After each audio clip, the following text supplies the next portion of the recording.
Welcome to Vibin with Ashley Live. I'm your host, Ashley Live. This is episode 81, and tonight I have the beautiful and talented singer, songwriter, guitarist Amanda Ayala. She's from Westchester. She radiates raw emotion, and she has a captivating stage presence. And then in 2015, Amanda was featured on season 9 of The Voice, Team Adam. Her latest single, Hooked, was released in January. So really excited to introduce you guys to Amanda. Amanda's in the room. So Amanda, whenever you're ready, hop on in and we'll get this interview started. Hi, Miami. Hi, Crystal. Happy Memorial Day, guys. I hope you guys are having a great weekend.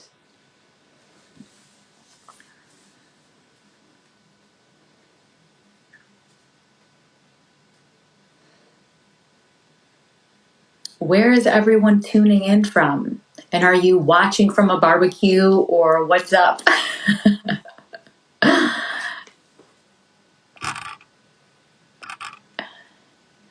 Okay, I'm just pinning a comment. Amanda just wrote something.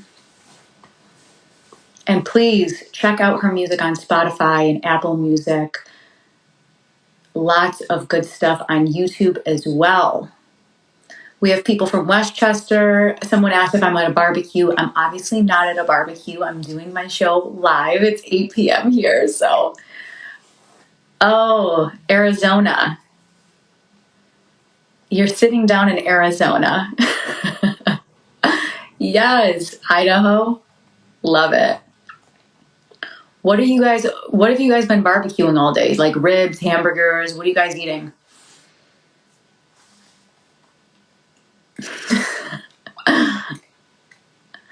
Or I could go like old school with American Online, and say age, sex, location. But you don't have to share your age. Okay, whatever Amanda's ready. I know she's setting up on her end, so. Hot dogs and hamburgers, love it.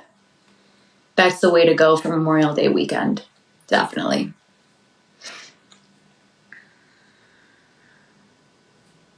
The sun is shining here in New York, and the weather has been like 40 for the past couple days. So it's so nice to finally get some sun for Memorial Day weekend. Okay, Amanda says she's having some problems. Let me see if I can. Hold on, give me a second.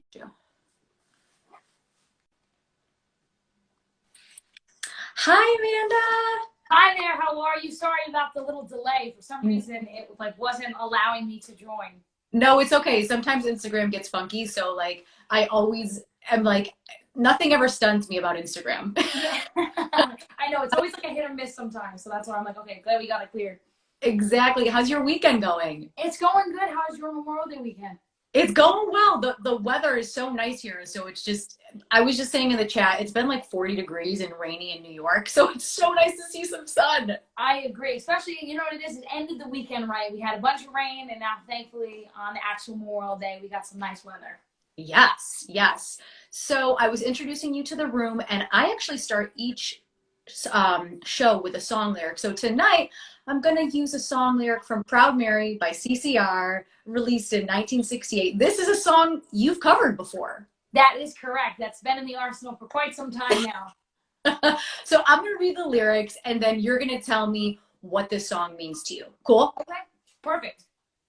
Left a good job in the city, working for the man every night and day, and I never lost 1 minute of sleeping, worrying about the way things might have been. Big wheel keep on turning, Proud Mary keep on burning, rolling, rolling, rolling down the river. I love it. Oh, so good. Still, see, so good, even when it's spoken word. Yeah, I know. It's so weird because like I always say the lyrics and then it's like, yeah, no one ever says the lyrics. Everyone always just sings them. You know, sometimes I feel like when you speak the words, almost like you feel like you get the story better. Because sometimes people just listen to it, and then when you actually break down the lyrics, you're like, oh, this is what it's about. Definitely. So what about this song made you want to cover it and perform it live? Well, one of the biggest things was, obviously, I love CCR's version of it, and I actually got to meet and work with John Fogerty from CCR. So just what? Okay, wait, we got to get in this story. Yeah, he actually my mentor. He was one of the key advisors that came in for The Voice. So he was one of the mentors that was for my battle round. So just to know that I got to cover like a legend song and then actually get to meet him was like insane in itself. So I love CCR, and I love Tina Turner. My mom, would always play Tina Turner in the house for us, and we watched her movie on Lifetime all the time. Yeah. So honestly, the Tina version is what really gravitated me towards the song. I think it was like you had the classicness of the CCR version, but then you had the upbeatness of the Tina Turner version, and that's why I was like, I loved both artists, and that's why I was like, I want to cover this song, and that's essentially why I was like, we gotta put this in the set list. Definitely. What's working with John like? He was honestly such a sweet guy. I was almost like starstruck because when they told us that we were going to be working with John Fogerty from CCR, I was like I kind of went like silent a little bit. I was like, wait a second. Like it didn't sink in until after the fact, after meeting him. Because they told us, I think like legit 4 minutes before we were going to meet him. So it was like the whole sun factor. But after the fact, I was like, wow, I just worked with a legend. He was so nice. He was a good critiquer, but he was also like just so sweet. Like that was the only way I could describe him. He's just a sweet guy. Mm-hmm. Oh, I love that. Thank you for sharing that story, because John is one of those people, incredible musician, like has such a amazing amount of music that he's released over the years. And it's just, to have that experience is so cool. Absolutely. That's something that I will hold with me for the rest of my life, knowing that I actually got to work with someone who's so influential in music like that.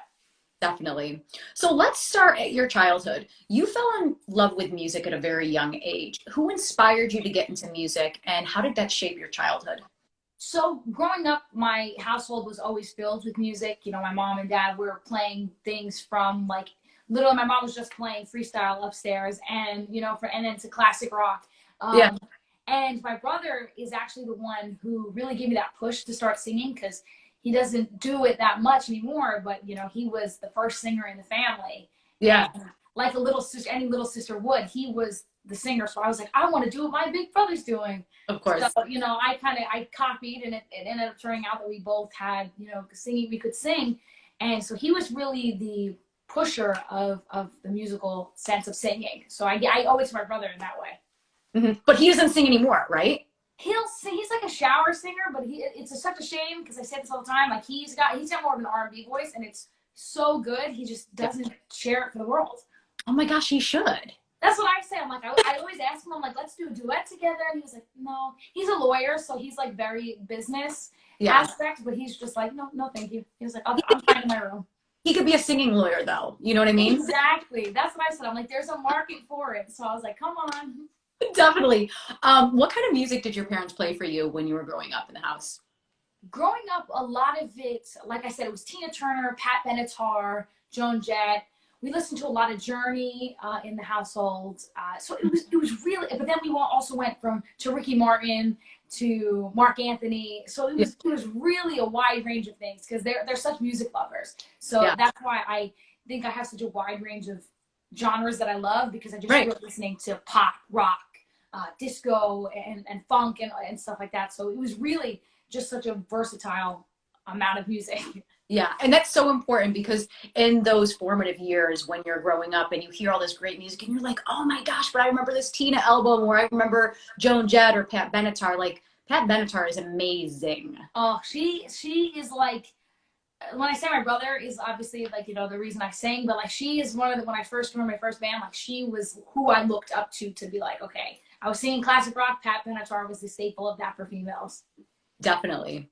How would you describe the music you create? I think the music that I create is, I guess the best way to describe it is very honest. And, I always say I write better than I can articulate something in just a regular form of conversation. So it's like I use my lyrics as things I could never come out and say in just a conversation or to anyone. So it's a very honest, very vulnerable style of lyrics, especially in the song. But in terms of genre, I always try to make it like upbeat. So my favorite thing is making a sad song sound happy. So it kind of has like the two. Yeah, because you're like, wait, what is she saying? And you're like, oh, she just broke up with someone. But it sounds... Exactly. So it's like a fun, happy beat, but then when you actually like dive a little deeper and you listen to the words, you're like, oh, this is kind of a sad song. So like that's one of my favorite things. Yeah. Walk us through your creative process. So my creative process, it's different for every song Yeah. because sometimes I could pick up an acoustic guitar and start playing chords and then get something immediately, or I will then, go a little bit more electronic, which is what I've been doing recently. So I'm a big finding that chord progression first. So I'll aim whether it's on a synthesizer, piano, whatever. I'll get those chords, start to build it momentum, and then I'll start throwing melodies out there. See what sticks. I'll never start with lyrics first because Yeah. I feel like it's so much harder to mesh words into a melody than a melody into words. So I'll start singing some melodies and starting to figure out like what would make sense, what could go here, and then the lyrics come afterwards in terms of like what kind of vibe the music fits. Definitely. Do you record your lyrics? Like, do you write them down? Do you have a voice memo? Like, do you just kind of freestyle? What's your vibe? A little bit is both. Like I'm all about pen and paper. That's like my favorite thing because I feel like when I type it in my phone, I'm not like absorbing what I'm actually saying. But when I write it down, like that's the key. So I'll write it down, then I'll go to voice notes. I'll track them down there, and then I'll keep those demos until I actually want to bring it into the studio or like record them here. Do you have several voice memos in your phone, like random snippets of things? Oh my gosh, there will be sometimes it's always right before I go to bed where I'll get an idea. Like it could be like midnight, and all of a sudden a lyric or a melody pops in my head, and like you'll just hear me in like my phone humming something, and I listen back to it the next day, and I'm like, oh my gosh, what was I thinking? Yeah, but it's like you got to do it in the moment because if you don't, then you miss it. Exactly. That's one of the biggest things. It's like if I think a melody could work, I'll be like, oh my gosh, like I need to do it right now because if I lose it the next day, I could have just lost my favorite song, my best song. Definitely. I know you're a massive Paramore fan, and when we were talking earlier, I think you said you've seen them live 16 times. Yeah, 16 times, which is, I was hoping it would be the age of myself. I'm hoping to see them as many times as how old I am. So that's the goal for that. Yeah. So, what about Paramore as a band speaks to you as a musician? Honestly, I think watching, because I grew up in a whole all guys being in a band. Like I was the only girl in the band. I was the front woman, and just seeing her and like Haley Williams as the lead front woman and just being this powerhouse and this like rock goddess was just like I want to be like her. And especially at 11 years old when I joined my first band, I was like, that's who I want to be. That's who I want to grow up to be. And just seeing the way that she could command a stage, command an audience, and her vocal presence is honestly something that I looked up to since I was like super, super little. Just because she started out young at 17. That's when she released her first album with Paramore. So just knowing that she started young, music was all that she ever wanted to do, and she was the front woman of an all boy band. That was the best thing for me. Yeah, she's absolutely phenomenal. Have you had an opportunity to meet her at all? I did, like when I was younger. I think I was maybe a junior in high school, and I waited outside of the garden after their performance for like, it was freezing cold. I waited for like 2 hours before they came out, and finally she came out, and there was a big group, and it was very brief. It was just a, hey guys, I can only do one picture. We got a group picture that was really blurry, and that was it. Oh my gosh. That's the closest I've had. I say our time will come. Hopefully our time It will. And I think if you speak it enough into existence, like it will happen. Like you are going to meet her, you are going to work with her. Absolutely. It kills me, and I was almost, not to sound like, because I don't want to sound like a crazy fan, but I was like almost in the verge of tears when I found this out. My uncle, he was working security at a Whole Foods down in Orlando, and she was coming off a tour. So she was going into the Whole Foods, and my uncle goes, "You're that singer in the band, right?" And he goes, "Oh, my niece loves you." He goes, "Can I get her on the phone? Can I call her?" And she goes, "Oh yeah, no problem. Like you can call her up." Calls me. I saw the call, and I just was like, "Oh, I don't feel like talking right now." Ignored it, and I missed the phone call with Haley Williams. Oh my gosh. It was the worst. When I found out the next morning, I was like, "Oh my God, I'm never gonna not pick up again." Oh my, yeah. Now you like always have to pick up. Did they leave a message, or was it just like? There was no message. She just was like, "Oh, I guess she didn't answer." Click. You want to know what people need to do next time is like, we all have iPhones and Androids. Just like do a quick video like, oh, hey, can you say hi to Amanda for me? Because then it could be like a 7-second like, hey, and then he could just text it to you. Exactly. That's why I was like, you didn't think to call me again, to text me, nothing. He was like, it was just in a moment. So I missed out. And that's what, but I completely agree. A video would not have hurt. Yeah. What other musicians inspire you? Um, a lot. It changes honestly because my brother says, he's like, where did your music taste go? Because I started, obviously I listened to like classic rock, and then I went into this like indie pop realm. But as of recently, I've been listening to I don't know if you know the band Camino. They're based out of Nashville. Mm-hmm. Another band called Nightly, so it kind of gets that like indie pop feel as to in terms of writing and creation. They've been like the two of my biggest inspirations right now. Mm-hmm. Who would you most like to collaborate with? It's really tough because like I say, I love Paramore, love Haley Williams, but I think my top collaboration probably would be Stevie Nicks. That would be. Oh, wow. I would cry to work with Stevie Nicks. I saw Harry Styles got to sing with her, and I was like, man, I wish. Yeah. And when we did our sound check earlier, you had the Rumors album in the back. And I was like, oh, is that Fleetwood Mac in the back? And you're like, yeah. Yeah. We have a whole vinyl collection. I have like almost literally all of their vinyls in my collection. So I'm like, I love Fleetwood Mac. That's another band that I grew up listening to. Mm-hmm. So how many vinyls do you have? God, I would say maybe a couple hundred. I'm trying to think. Nice. We've been like, me and my brother, because we're super close, we go thrifting, and we always are like looking for like new vinyls, good deal, cassettes and stuff like that. So I probably say we have a couple hundred vinyls at this point. Oh, I love that. Because I feel like a very select few of people that actually still buy vinyls because they take up a lot of space. They do. We have like a couple. I have a few on display, but we have like a couple bins that are like in hiding just because, like, again, there's so many and they're so big. Definitely. So you're always doing live shows. What are a few of your favorite venues to perform at? A couple of my favorite venues. It's so hard too because I with each show, it's like each memory that I like to take with me, part of the process and journey. But just a few that come to mind, like I loved playing Daryl's House, which is located in Pauling. Yeah. Another one was the Cowan in Nashville. That was awesome. The sound in that building is amazing. Mm-hmm. And I honestly, I owe a lot to the Chance Theater, which is in Poughkeepsie, because that's where I did a lot of my opening shows. That's where I did some of my first shows. So those are some of my favorite venues. Mm-hmm. Now, Daryl's House, very small venue. Were you on the stage by yourself, or did you open for someone? So Daryl's House, we headlined, and I had a full band with me that we performed. But it was one of my favorites because where we sold the show out, but it was small but big enough to feel like you're in a big show, but you were so close to everyone that it felt very intimate because people were right in front of us, so they could see me singing and right above them, but I could also see everybody in the back. It was just an intimate moment that I really enjoyed, getting to see every single face in the crowd, because there's been some shows where it's so hard to see past the first 3 or 4 rows. Yeah. I think it's amazing when you go to a small venue because you're right. You're like, I can see the person in the very back. Like we have eye contact. Exactly. That's for me, like getting to see every face is like so rewarding because you can see how they're like vibing with the music and vibing with the set. So that to me is like super important. Yeah. So you've opened up for a plethora of incredible artists. Just to name a few: Sebastian Bach from Skid Row, Taylor Dane, Blue Oyster Cult, Leslie West, Eddie Money, and then several others. What are a couple of your memorable moments performing with them or opening for them? Some of mine, well, my first one that I come to think of was like one of my first opening gigs with Taylor Dane. Yeah.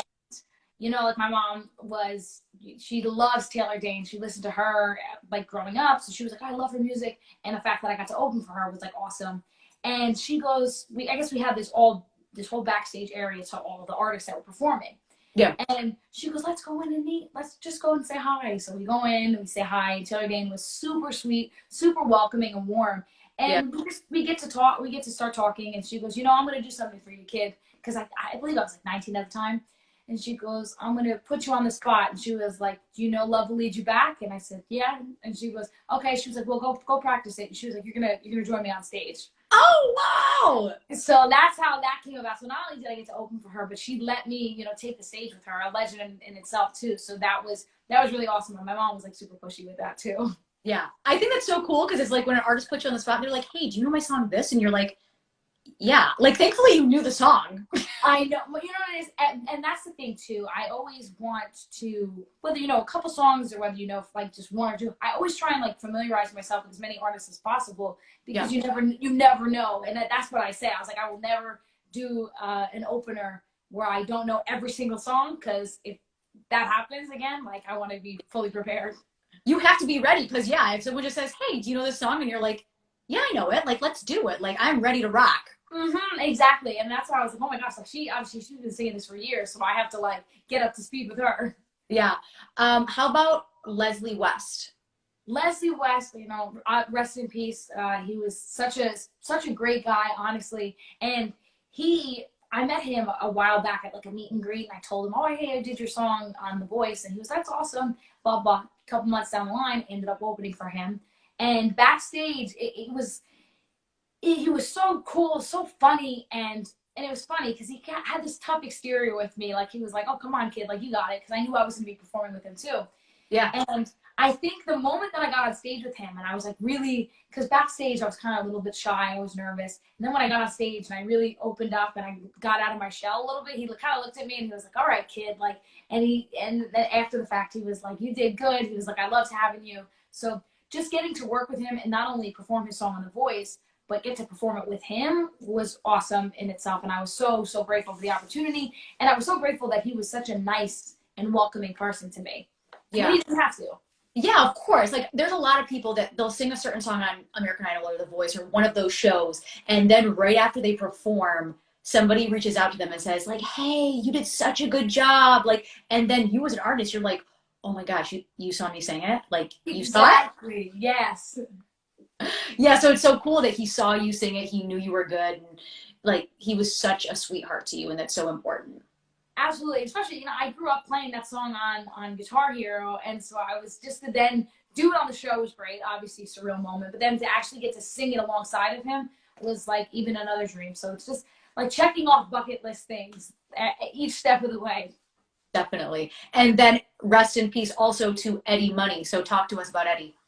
Eddie Money was just full of spunk. Like we say it all the time. I think we were sitting eating, and then he came back and he was like, "What is it?" He was like, "No one invited me to join." He was like, "Come on."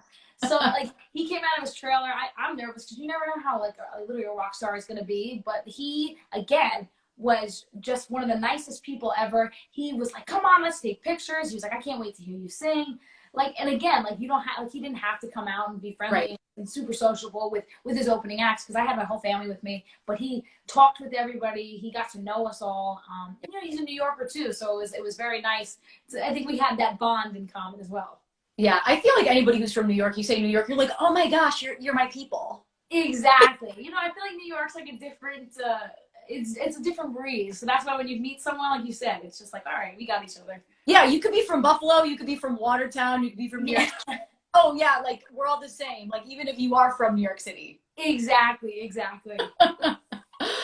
In 2015, you were featured on season 9 of NBC's hit show The Voice, and you sang Mississippi Queen for your blind audition. I know we talked about this a little in the last question, but why did you sing that song? That was a song too before even with Rock Band and Guitar Hero. I played that with my old band One Way. We would perform that song constantly, and it was something that I knew, and you know I just felt like it had the soul and it had the blues and it had like you know the elements that I was as an artist back then. It's like the rock elements, but it wasn't too heavy. Yeah. So and I just connected with it because I obviously I knew it, I was comfortable with it, and I just felt like it was different at the time. Like you don't really see a 17-year-old girl going out and singing a mountain song, especially on a show like that. So I felt like it was a little out of the box a bit just to make me stand out, and I love the song, and so that's why obviously at first I questioned it. I was like, can I do this? Yeah. And then, you know, and obviously it paid off in the long run. So did you say, "Hey, I want to sing this song," or did they give that list to you and say, "Here are your songs that we want you to sing"? So there was a list of songs that you have to choose from, obviously through clearance of what they're allowed to have on the show, and that was on there. That was my top 5. That was in my top 5, and that's why I was like, oh wow, like they actually picked this one for me. Yeah. But, and that's why I questioned it for a moment. I was like, can I pull this off? But the more rehearsals I got in it, and I was like, okay, and I was like, this is in my zone. Mm-hmm. I also love when people go on those shows and they sing rock songs because like everyone's gonna sing like a Lady Gaga song or an Ariana Grande song. Like everybody sings like the same couple of songs, but when someone comes out and they sing a rock song or they sing Mississippi Queen, it's like, whoa! Like everyone's like, oh my gosh, who is this girl? Yeah, well, that's what honestly, after watching previous seasons too, I like not what to boast or anything. No one's ever done it since, Right. so it kind of makes me feel like a little special knowing that no one else has touched Mississippi Queen throughout all of the past after seasons of me. Yeah. And that like is so cool because it's like that was your song. Like that's what people know you for. And it's like it's not like 15 other people covered it. Like you are the one and only. Exactly. So it kind of makes me feel a little bit special, even though it's been obviously been years since the show. But I'm like, if you look up the voice of Mississippi Queen, it's just me. So I'm like, all right. And you sang with him the song, so it's like you just went to a whole nother level with it. Exactly. So it makes me feel a little good. So I'm like, all right. So you had 3 judges turn for you, but you ended up going with Team Adam Levine. What is it about Adam that spoke to you? I think, Adam went in this genre-wise the same realm as what I was trying to achieve. He obviously his songs about Jane album, like, he's got rock songs on there, he's got pop songs. So I think it was that contemporary blend of something that I wanted in a coach, because that's who I really wanted to be as an artist. Those were songs that I wanted to write like, you Right. know, you get those emotional sad songs, but then you also get, like Wake Up Call, and you get those kind of rockin' bop songs. So that's honestly why I felt like connected to choose Adam, because I was the most familiar with his work, and I just felt like genre-wise we clicked the most out of all 4. Mm-hmm. What is he like working with as a coach? He was really cool. He was a funny guy, but he was also really critical, and he gave me like a lot of good advice. Like, during the battles, I felt like that's when it really obviously came out. Like he was kind of pushing us to reach our full potential. One of the comments he said, he was like, oh, after my blind, he was like, you're only 17. Wow. So when you're 18 and 19, like your voice is only going to progress. And he wanted to work with that. So a lot of the tips he worked with off camera and on camera, like I kept with me along my journey. So he's just a good guy. He was very critical in times of need, because he was honest. And that's what I appreciate the most. I'd rather someone be honest as opposed to sugarcoating. Right, because it's like you go there to learn and push yourself out of the box as an artist. Because you don't want to just go there and then the person's like, "Oh yeah, you're good." Like you need that constructive criticism that helps you progress as a singer. Absolutely, that's honestly, like you said, that's why we're there. We're obviously there to compete and win a show, but we're also there to learn. And like that was the biggest thing I did out there. Mm-hmm.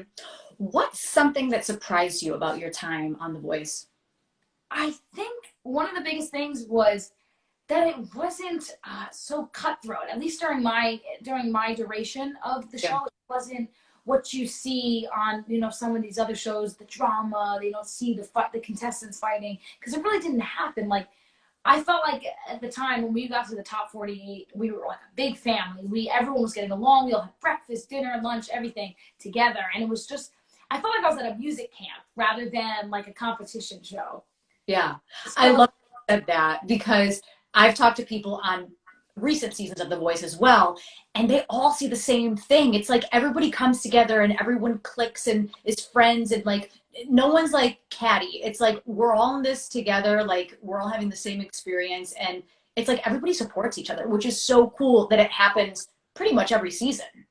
Absolutely. That's why, like, you even see some of like the knockout rounds, like when you see people going against their knockout partners, like the person they're going against is smiling in the back, because you just spend how long with these people. You want them to succeed just as much as you want to succeed, because you're going through that experience together. This is like a once in a lifetime, first time opportunity. So like you're all in that same boat, and you all have that common love for music. So it's like, it's just easy to get along, and it's easy to make connections that way.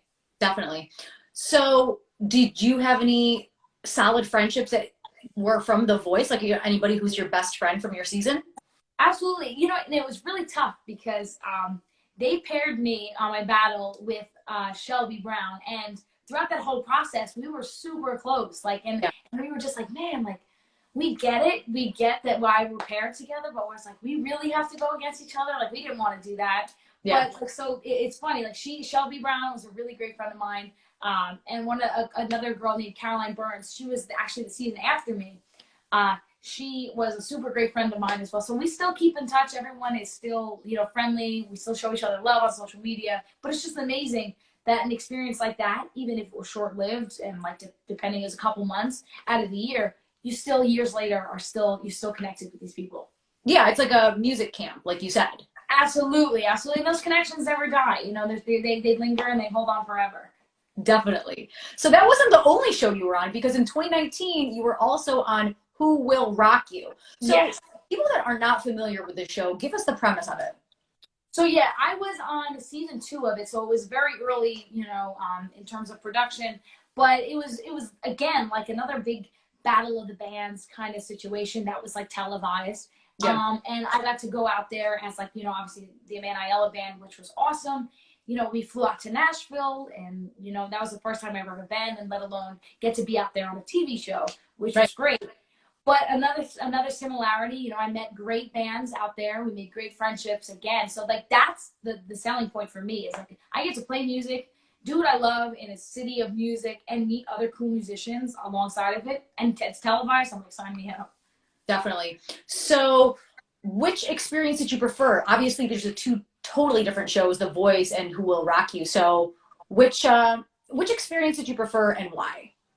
It was a little different because, I think I just have to would say The Voice, just because the duration of the time was a lot longer than Who Will Rock You. I was out on The Voice for almost 3 months out in California, whereas Who Will Rock You was filmed in 1 week. Like, oh wow, because they did 2 different sectors. They did like the West Coast sector of the, I guess, the top 3, and then it became 1, and then we were, the quarterfinalists, semifinalists that got cut. So we filmed it all in a week. So it was a little bit more fast paced. So I didn't get the opportunity to fully connect with production and stuff, like as opposed to The Voice. Mm-hmm.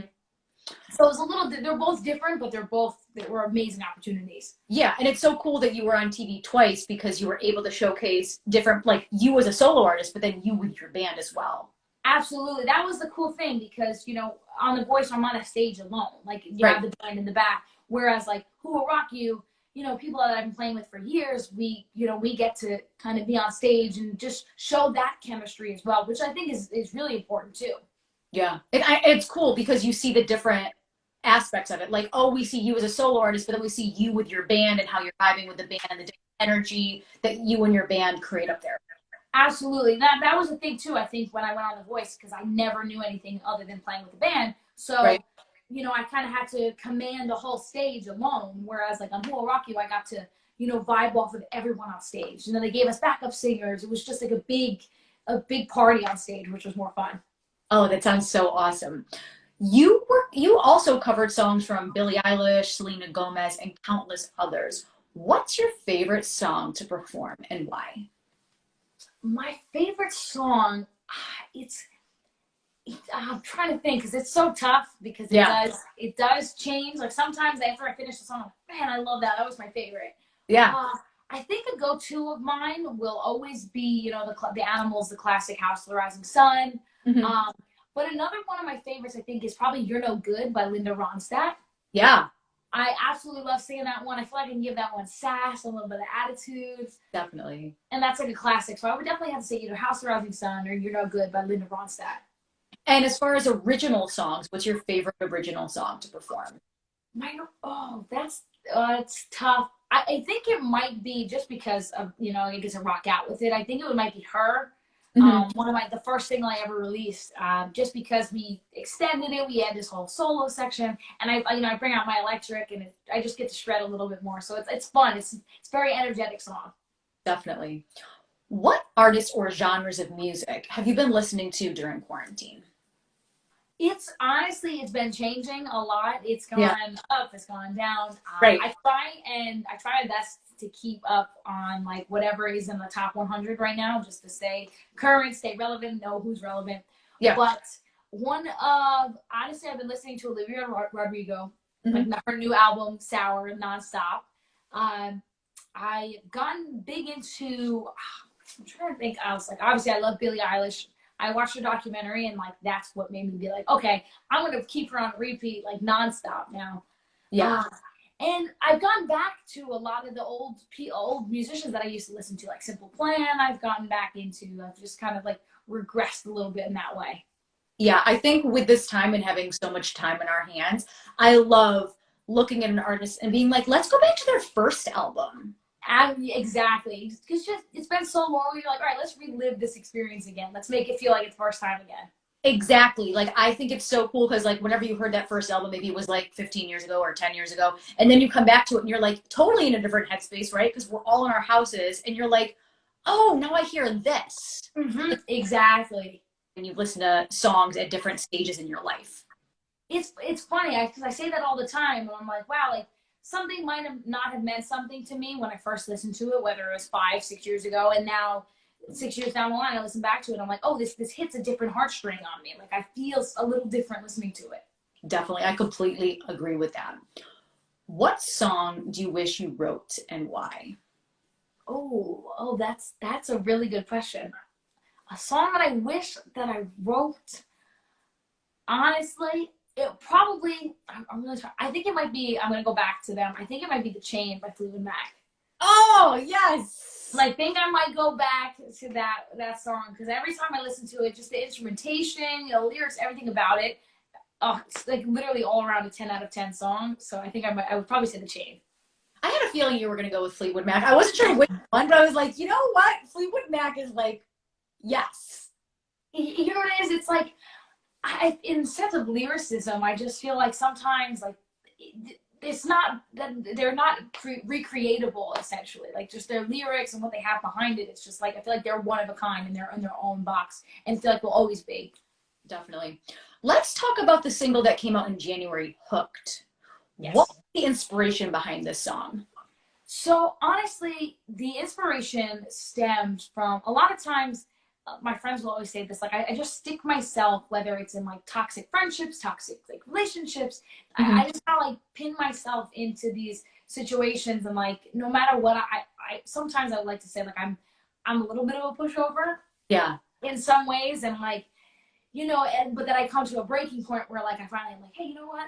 I'm not gonna be a pushover anymore. Like I just have to like stand up for myself a little bit. So that's where hooks stem from. It's like just overall kind of giving like pushing back a little bit in your life to any toxicity, whether it's a person, place, or thing. You're just kind of like you're fighting back a little bit, and that's kind of where hooks came from. Like I'm hooked on you. What am I to do? Like I always keep running back to you, and you're just finally at the end. It says I gotta stop. So you kind of come to that self-actualization where it's like let's not be a pushover and let's actually go after something you want. Yeah, no, I think that's good. And I think some people need to hear that because sometimes you meet people and you're like, oh, yeah, they're cool. And then there's like all these red flags and we tend to ignore them, right? Because we're sucked in. And then it's like, no, we need to like break this off. Like, we need to step away from this. This is not good. You're too toxic. Absolutely. And that's something that I've learned obviously over the course of, my lifespan and stuff like that. It's just like not to allow toxicity to come in, but like, I'm guilty to a fault sometimes where you don't see it at first. Yeah, and it's like it's one of those things where it's like your energy speaks before you even open your mouth. Absolutely. You know what I mean? You need to go off the energy of the person. 100%. That was like perfectly said. Well, I think it's phrased differently. It's like your energy speaks before you even walk into the room or something. Like it's like along that line. But I'm like, oh my gosh, yes. Yeah, exactly. Like you could just tell. Like it's like the way that someone just kind of presents himself. Like you could tell almost like you said right off the bat. Definitely, because energy, like we all have energy. Like sometimes there's people you meet and they have really positive energy, and you're like, whoa, where did you come from? Exactly. It just radiates. I feel like positivity in that sense radiates. Definitely.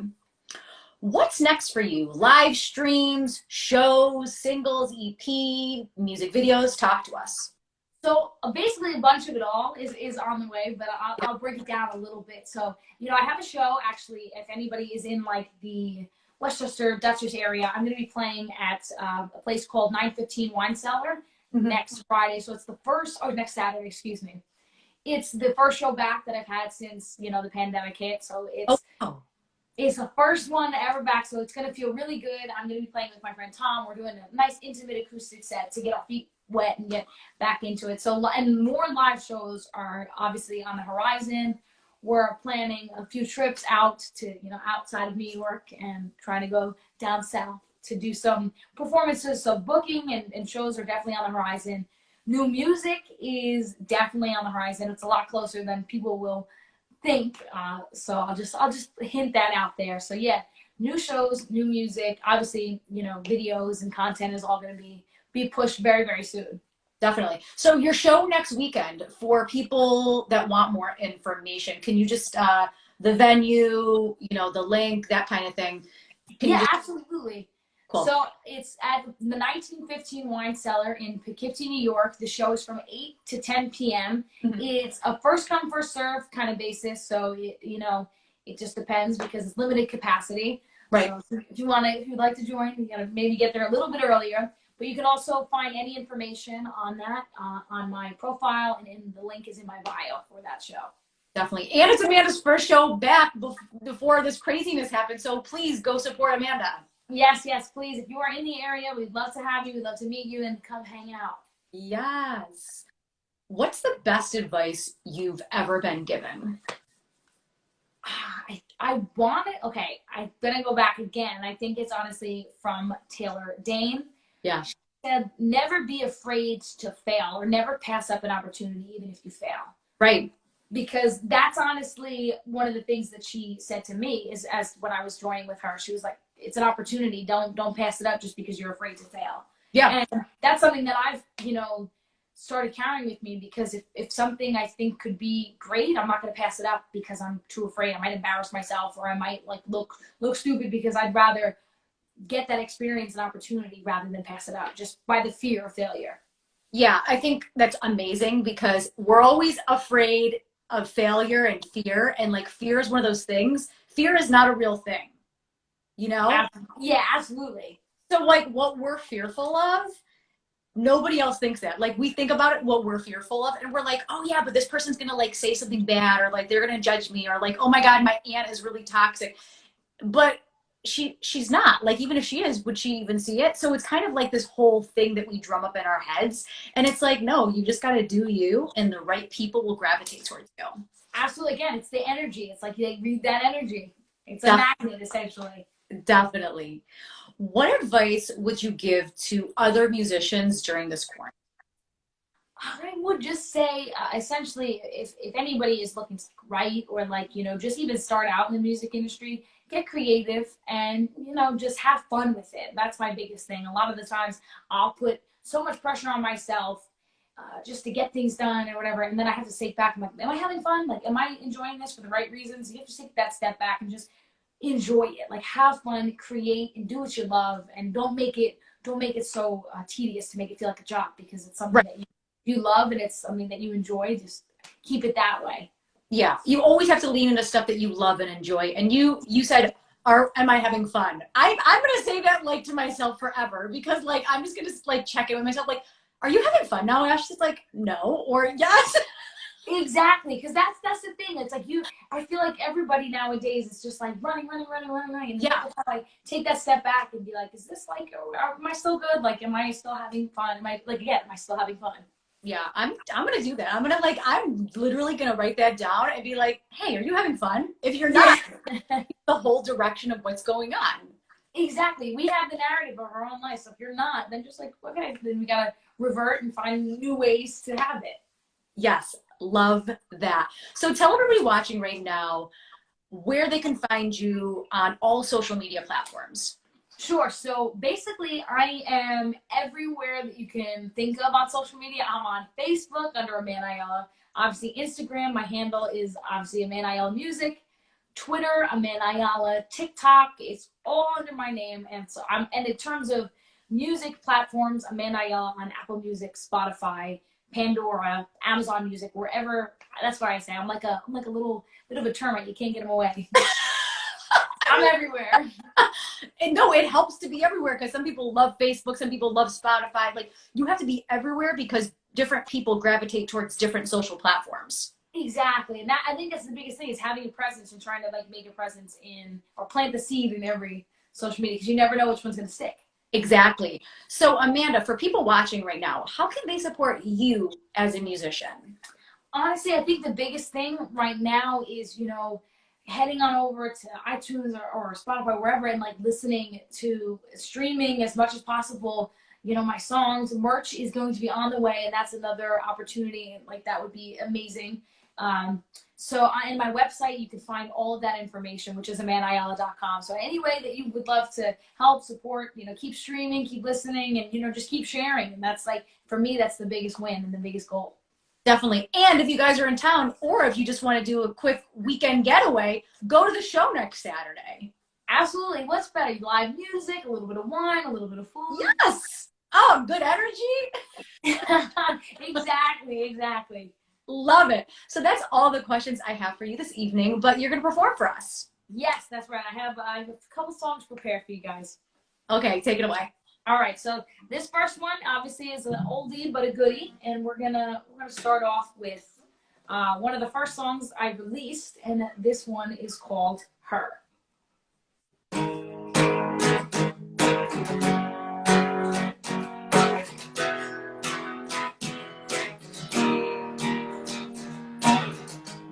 So dissimulated, but I see right through you, baby.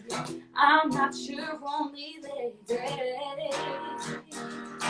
You think I'm dumb and naive, so blind that I couldn't see when you would go out with me.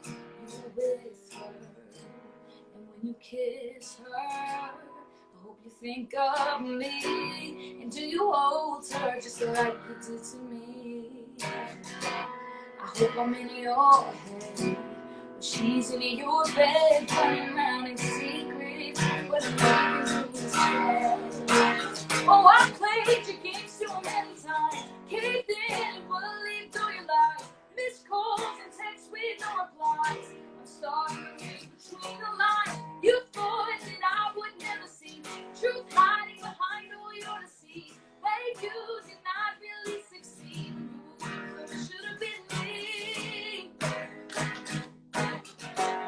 Well, it should have been me. Yeah. Oh, yeah. So tell me how would I stay with your hands around the way loving you was a mistake. And don't think you broke my heart. All you did was tear us apart. You need a brand new start.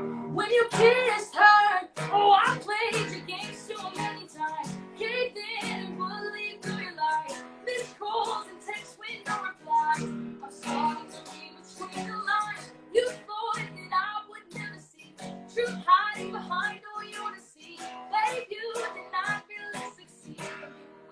Should have been me. Oh, I played your game so many times. Kicked in and believed through your lies. Missed calls and texts with no replies. I think I don't know. And when I read between the lines, oh yeah.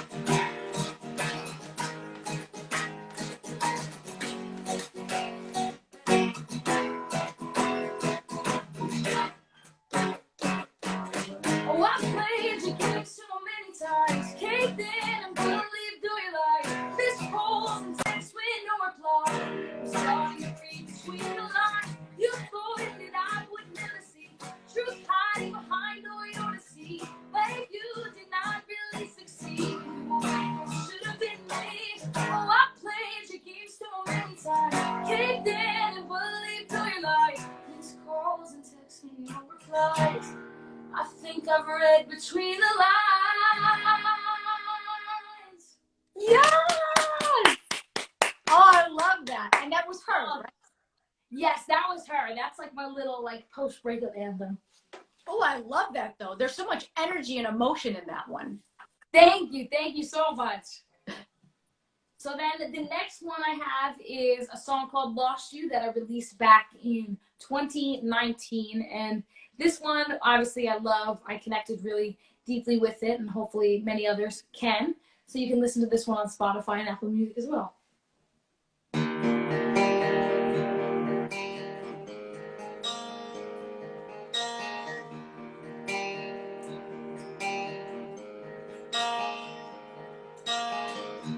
Lost you along the way.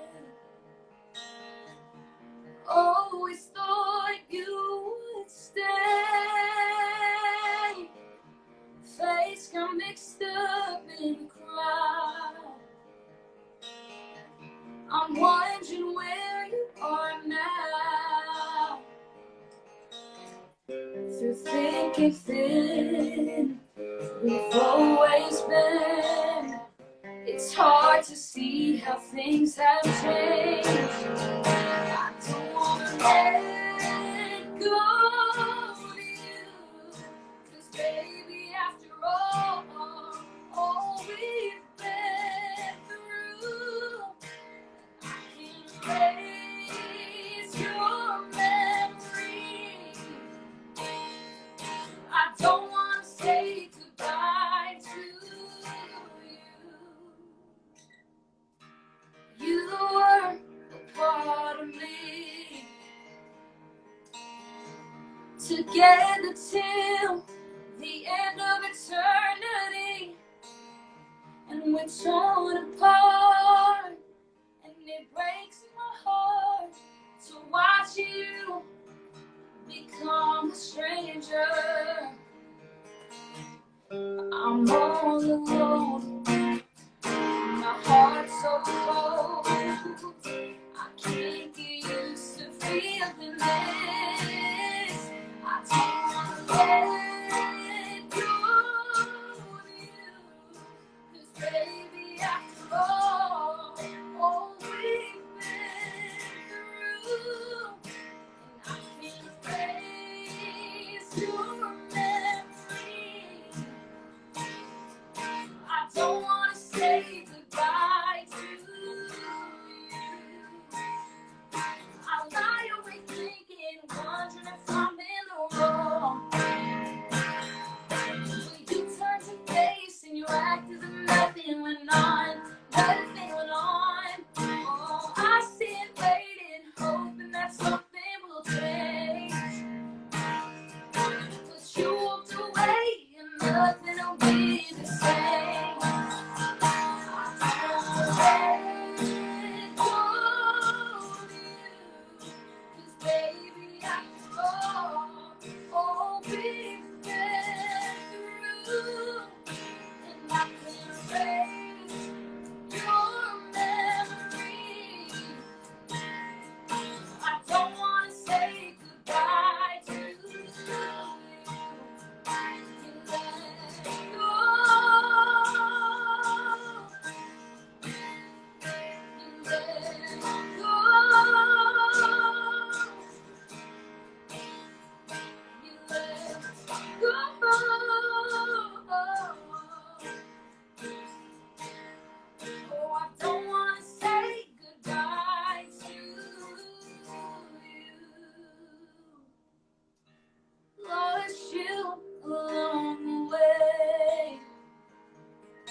Always thought you would stay.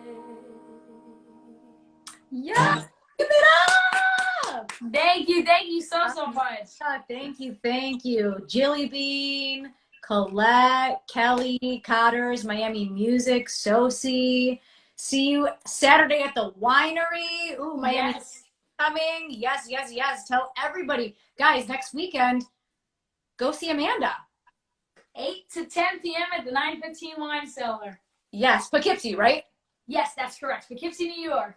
Awesome. Love that. So guys, if you have any questions for Amanda, feel free to put them in the comments section below. Jilly Bean said she will be there. Yay, Jilly Bean. Where do you see your career in 5 years? I hope to really, it's a tough question because, it's so, because I've done a lot already in my career that I'm so grateful for, but that I can't obviously not take for granted. But one of the biggest things I would love to be doing is, touring in and out, being able to travel the world with my music and go on tours and whether it's opening for someone on a tour or headlining my own across the country, that is, the long-term goal.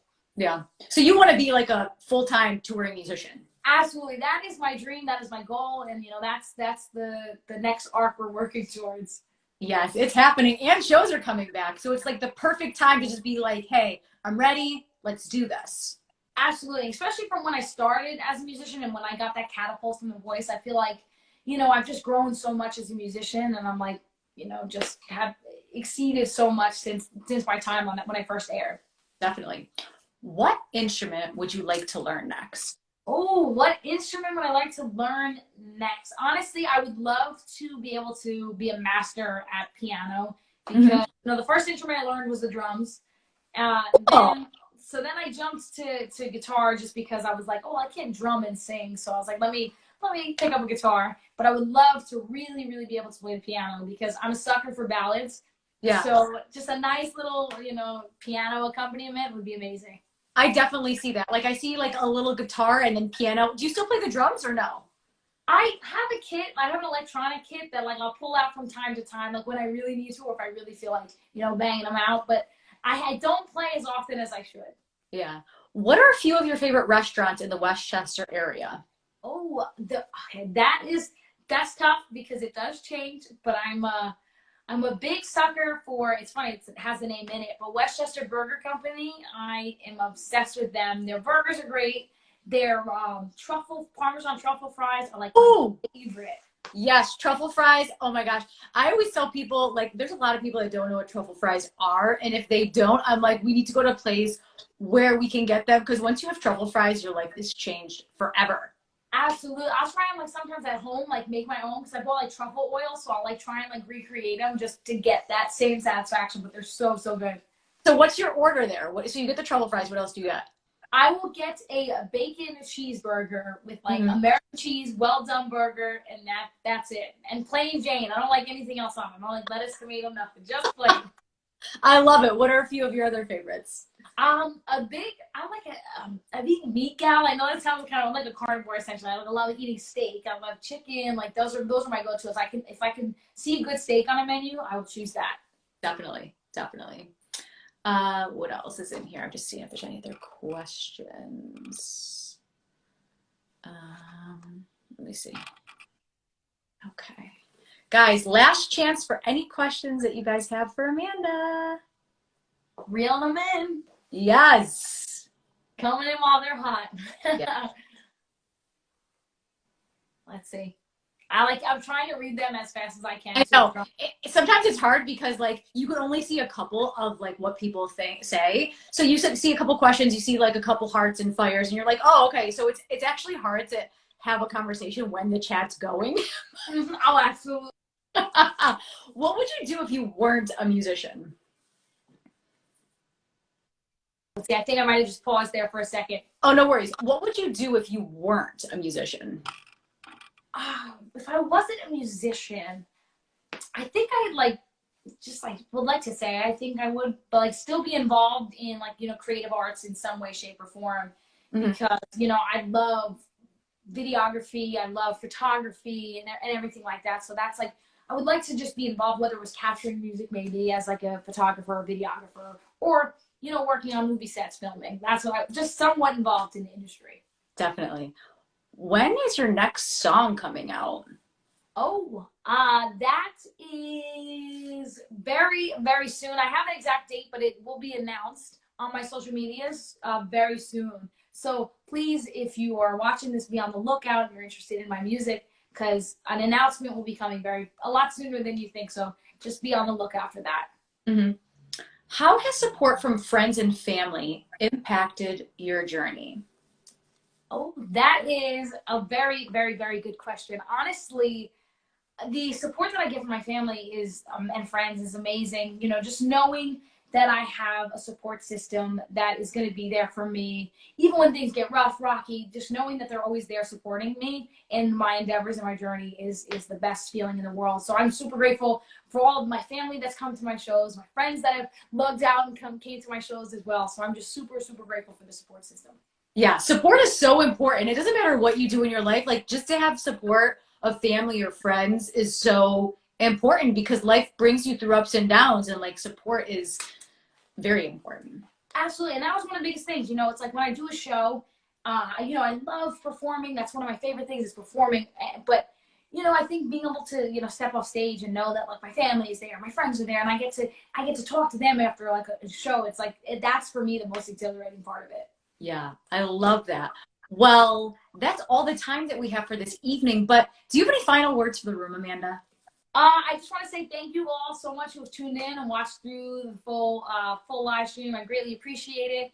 You know, again, be on the lookout through all social media platforms for some big announcements that are going to be announced very, very soon. And yeah, just thank you for the support. Thank you for tuning in and just hanging out with us on this Memorial Day. Yes, yeah, because you could be, barbecuing or just hanging out doing fireworks with your family, but you chose to come and hang with us. So, Amanda, I just want to say thank you for spending your Memorial Day with me and my crew and sharing your music and being so honest. And like, I love the whole, are you having fun? Like, honestly, I'm taking that with me. Like, that's gonna be my thing. Am I having fun? Oh, I love it. I'm so glad. I'm so glad that you can take that away from this. That's awesome. Yes. Are you having fun and just radiate good energy? And that's what will carry you through your life. So, guys, if you don't already, please make sure to follow Amanda on all social platforms. She's doing a show next Saturday night. Get tickets. And, guys, if you don't already, please make sure to follow me. I'm Ashley Live. This is Vibin with Ashley Live. And thank you guys for joining us. Have a great night. Take care, everyone, and thank you so much again. Thank you. Bye bye.